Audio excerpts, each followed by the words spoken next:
Setiap spotlight di arena menyorot ke dia, cahaya terang yang bikin silau. Jantungnya berdebar kencang kayak drum solo. Di balik kostum putihnya yang besar dan berbulu, Arthur Pumble ngerasa keringat netes di punggungnya. Ini dia, momen terakhir di National Dance-Off.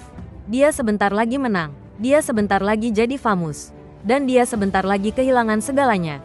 Semuanya kayak normal-normal aja sampai saat ini. Tapi ini dia, sebentar lagi mau ngebongkar jati dirinya ke dunia. Seorang pria pakai baju Yeti, dengan rahasia yang gede banget. Siapa sih Arthur Pumble? Buat teman-teman kerjanya, dia orang paling ngebosenin sedunia. Seorang accountant, kemeja warna beige, sepatu yang biasa aja, suka banget sama angka. Hidupnya kayak spreadsheet, rapi dan teratur. Dia pengen hidup tenang, hidup sederhana, jauh dari segala keributan. Tapi Arthur butuh sesuatu yang lebih. Dia butuh uang, banyak banget. Nenek Pumble kesayangannya, nenek paling manis dan polos yang bisa kamu bayangin, butuh medical care yang mahal. Bills numpuk, gede dan serem. Arthur, dengan gaji akuntannya yang pas-pasan, nggak bisa ngapa-ngapain. Dia butuh mukjizat, terus dia nemuin itu. Atau, lebih tepatnya, itu yang nemuin dia. Suatu malam, lagi stres dan sendirian, dia pakai kostum bulu lucu yang neneknya bikin bertahun-tahun lalu buat lucu-lucuan.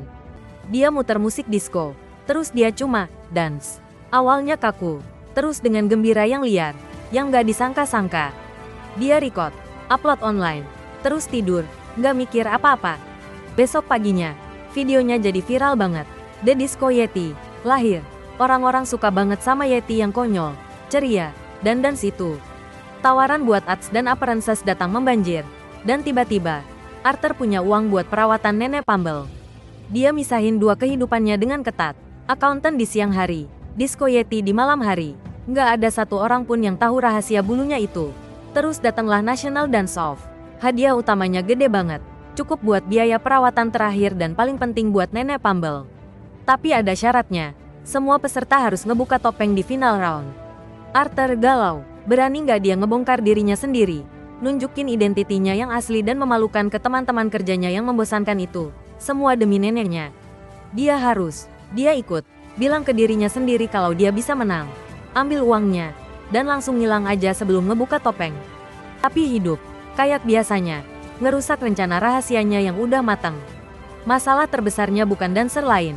Itu Brenda Higgins, sesama akuntan di kantornya. Brenda itu gigih, tajam, dan peka banget sama hal-hal yang gak biasa. Dia merhatiin Arthur yang sering tiba-tiba nggak masuk. Kilauan aneh glitter di jaket beige-nya. Bau dry ice dan keputusasaan yang kadang samar-samar tercium dari Arthur. Brenda mulai ngawasin dia, bukan dengan cara yang serem, tapi lebih ke cara yang nyebelin banget. Sangat terorganisir, ala spreadsheet. Arthur coba hati-hati, tapi makin dia nyoba ngumpet, makin curiga Brenda. Dia suka nyelinap pulang kerja lebih awal. Bilang ada janji dokter gigi. Tapi malah ketahuan Brenda lagi beli sequence. Dia ngejelasin matanya yang capek dengan bilang dia kerja lembur. Tapi Brenda pernah nangkap dia lagi tidur siang di gudang alat tulis kantor, sambil nyanyiin lagu disco. Paranoianya makin gede. Jangan-jangan Brenda tahu rahasia disco Yetinya? Dia mulai mikir semua orang ngawasin dia. Dia ngeliat arti tersembunyi di komen-komen yang gak berbahaya. Waktu bosnya nanya apa dia punya sparkling personality, Arthur hampir pingsan. Dia mulai bikin alasan yang konyol. Nyiptain alibi rumit yang sering melibatkan dia nyangkut di gulungan benang raksasa atau nolong kawanan tupai yang nyasar. Setiap kebohongan cuma bikin dia makin kelihatan bersalah. Suatu malam, setelah practice session yang berat banget, Arthur buru-buru pulang. Dia tahu Brenda ngikutin dia. Dia harus ekstra hati-hati. Dia ngeliat mobil Brenda parkir di ujung jalan dari rumahnya. Jantungnya langsung deg-degan. Dia beneran ngelakuinnya. Dia beneran bakal ngebongkar dia. Dia nyelip ke semak-semak, pakai kepala Yeti yang separuh kebuka dan megang trofi yang dia menangkan malam itu. Dari semak-semak, dia dengar Brenda ngomong di teleponnya. Ya, saya yakin, katanya, suaranya tajam dan serius.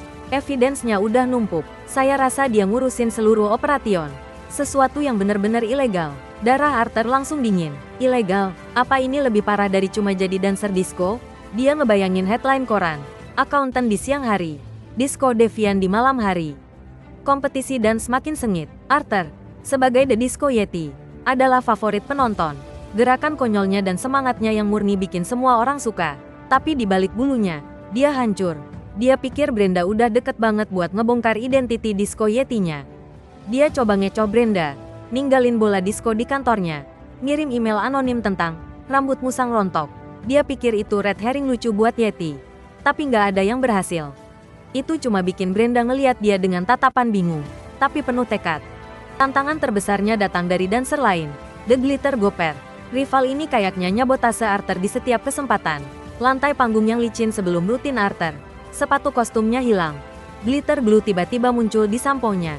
Arthur yakin Glitter Gopher tahu dia itu akuntan yang membosankan, dan lagi coba ngejatuhin dia. Siapa sih Glitter Gopher ini? Pikirnya. Dan kenapa mereka benci banget sama gue? Terus datanglah twist besar yang pertama. Arthur disudutkan sama Brenda di break room. Kacamatanya berkilauan. Arthur, katanya, suaranya pelan. Saya tahu apa yang kamu lakuin. Arthur siap-siap buat Yeti reveal. Ini lebih parah dari yang saya kira.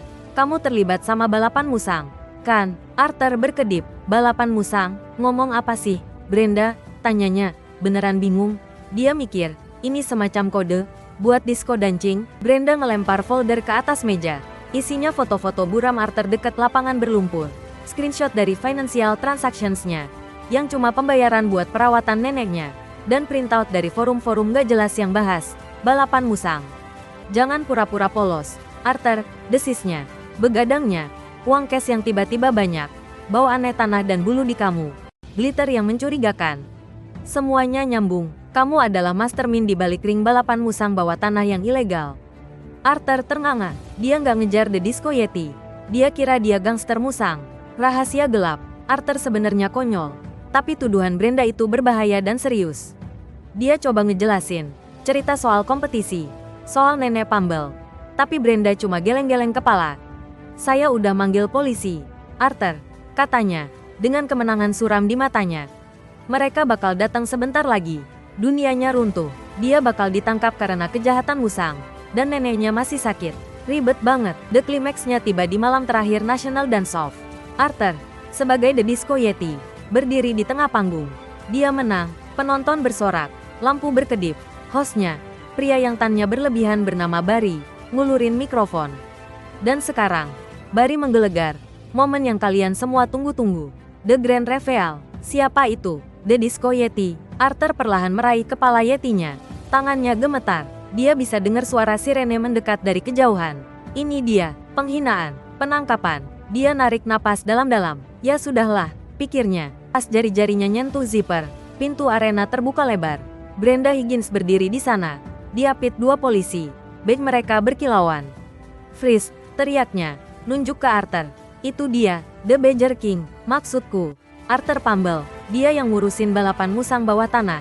Penonton terkesiap. Barry kelihatan bingung. Badger King, terus The Disco Yeti gimana? Arthur, karena nggak ada jalan lain. Ngebuka zipper kostumnya. Kepala Yetinya lepas. Nunjukin mukanya yang polos. Muka akuntan. Penonton terkesiap lagi. Bukan karena dia Badger King, tapi karena The Disco Yeti itu.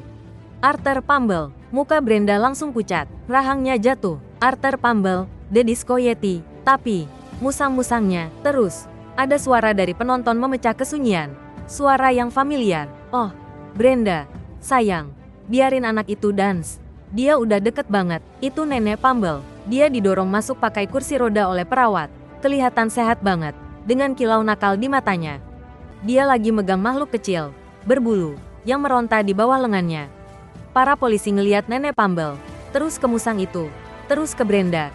Yang kayaknya mau pingsan. Satu polisi maju ke depan. Ibu Pumble, tanyanya, kami udah nyari ibu selama 5 tahun terakhir. Sebenarnya, The Badger Queen. Arthur natap neneknya. Badger Queen, neneknya yang manis. Polos itu, dia mengedip ke Arthur. Yah, seseorang harus bayar medical bills pertamaku. Arthur sayang. Dan thrill balapannya. Oh, itu divine banget. Dia nunjuk musang yang meronta itu. Ini Bartholomew, racer tercepatku. Dunia Arthur berputar. Sakitnya, medical bills-nya, apa itu semua setup, neneknya. Mastermind dari ring balapan musang ilegal. Dan dia, The Disco Yeti, cuma jadi distraksi. Frontman yang gak tahu apa-apa buat rencana gilanya. Nenek Pumble terkekeh. Kamu lumayan bagus dengan dance-dance kecilmu, Arthur. Aku tahu Brenda bakal fokus ke kamu. Biar dia gak ngikutin jejakku. Kamu itu decoy yang brilian. Sayang, Brenda, yang malu banget. Coba nyelamatin harga dirinya. Jadi, suara-suara musang di kantornya, sampel bulu yang gak biasa, kotoran, itu semua perbuatan Ibu Pumble. Nenek Pumble cuma senyum. Oh, sayang, aku ngajarin Arthur semua yang dia tahu tentang kotoran dan bulu. Tapi dance-nya, itu semua dia sendiri. Nenek Pumble ditangkap, tapi dia pergi dengan senyum bangga. Bahkan melambai kecil ke Bartholomew, si musang. Arthur, yang tadinya cuma akuntan membosankan, sekarang jadi disco yeti yang famous, sensasi viral. Dia udah nyelamatin neneknya. Dalam satu sisi, dengan ngebongkar kebenarannya yang aneh dan lucu. Uang hadiahnya memang dipakai buat legal defense neneknya, yang lebih mahal dari biaya medical care-nya. Brenda, yang benar-benar malu, berhenti dari jobnya. Tapi beberapa minggu kemudian, Arthur melihat dia di kelas dance komunitas, dengan canggung nyobain tango. Sepertinya thrill dari ngebongkar rahasia, meskipun salah arah, udah ngebangkitin sesuatu di dalam dirinya. Hidup Arthur nggak bakal sama lagi. Dia bukan cuma Arthur Pumble, dia adalah The Disco Yeti, simbol kegembiraan tersembunyi, fame yang nggak disengaja, dan absurditas hidup yang mutlak. Dia belajar kalau bahkan orang-orang paling pendiam, dan nenek-nenek paling manis, bisa nyembunyiin kebenaran paling gila dan nggak terduga. Dan kadang, rahasia paling lucu adalah yang nggak pernah kamu duga. Gimana menurut kamu? Apa kamu pikir Arthur bikin pilihan yang tepat? Apa yang bakal kamu lakuin kalau nenekmu ternyata The Badger Queen? Kasih tahu kami di kolom komen di bawah. Dan jangan lupa subscribe buat cerita-cerita yang lebih nggak masuk akal lagi.